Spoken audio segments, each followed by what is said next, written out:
Welcome to the Fear and Greed Afternoon Report for Wednesday, the 13th of July, 2022. I'm Sean Aylmer. Every afternoon, we've got the 5 stories that happened today that you need to know about. Let's jump into it.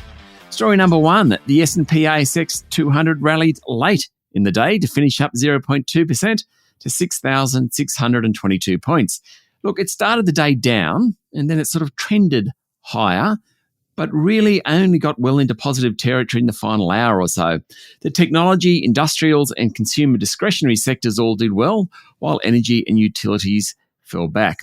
BHP and Rio Tinto dropped about 1.4%, while Woodside Energy was off nearly 3%. Macquarie Group jumped nearly 4%. It was the best of the large caps. Buy now, pay later group Sezzle, which yesterday announced its merger with Zipco won't go ahead, lost another 16% today and is trading at a record low of 22 cents a share.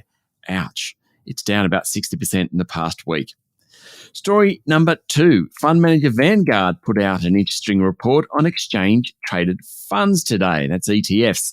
Assets under management in the industry fell by almost 10% during the June quarter, from $132 billion to $119 billion. Now, that was pretty much thanks to market moves.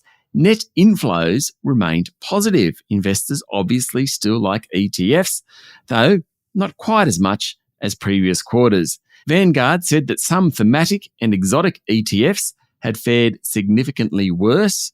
That's really a warning saying you need to understand the underlying assets in these ETFs. Where there was a big jump was fixed income ETFs, reflecting rising interest rates. Inflows of fixed income ETFs were up 148% compared to the March quarter. Story number 3, Federal Health Minister Mark Butler today said millions of new COVID-19 infections are expected around Australia in the last 6 weeks of winter. He urged the community to wear masks and work from home where possible.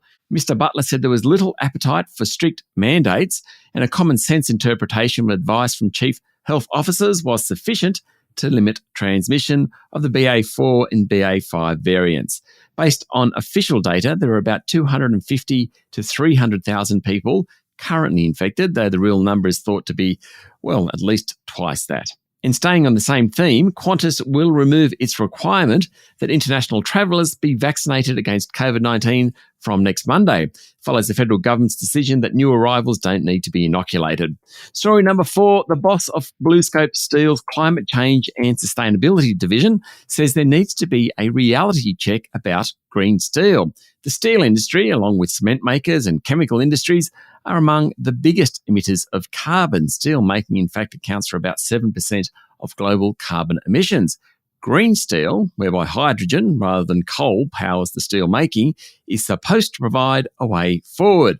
But BlueScope's Greta Stevens says there's a long way to go before it can be commercially viable. Her company has set 2050 goals, but there's plenty of technology that still needs to be developed between now and then to decarbonise steel making. In fact, currently, there is no green steel being produced anywhere in the world, she said. Finally, story number 5, New Zealand Central Bank has lifted interest rates by 0.5 percentage point for the 3rd month in a row, taking the cash rate to 2.5%. The Reserve Bank of New Zealand has been among the most aggressive lifters of interest rates, and the board said it would continue to lift at pace until it was sure inflation had been contained. Of course, 2.5% is close to twice what the Australian cash rate is. Also, the Korean Central Bank lifted interest rates today as it battles with inflation that's running at a 23-year high. That's it for the afternoon report for Wednesday, the 13th of July, 2022. Michael Thompson and I will be back tomorrow morning for the Wednesday edition of Fear and Greed. I'm Sean Aylmer. Enjoy your evening.